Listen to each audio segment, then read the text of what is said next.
Motor cycle சாவி தொடர்பான தகராறில் 18 வயது மகனை எட்டி உதைத்ததற்காகவும் தலையில் அடித்ததற்காகவும் தொழிற்சாலை ஊழியரான 45 வயது மொஹமட் சம்சுல் துமீரானுக்கு யோங்பெங் மஜிஸ்ட்ரேட் நீதிமன்றம் 5 மாதங்கள் சிறை தண்டனை விதித்து தீர்ப்பளித்தது.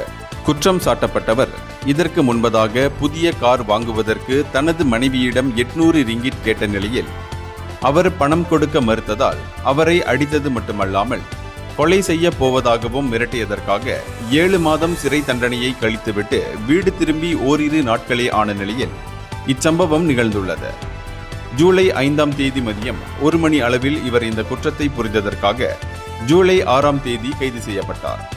அது மட்டுமின்றி குற்றம் சுமத்தப்பட்டவரின் மகன் மீது மேற்கொள்ளப்பட்ட மருத்துவ பரிசோதனை பாதிக்கப்பட்ட 15 வயது இளைஞனின் உடலில் காயங்கள் இருப்பதை உறுதிப்படுத்தியது. இந்தியர்களின் இதய குரல் மக்களோசை.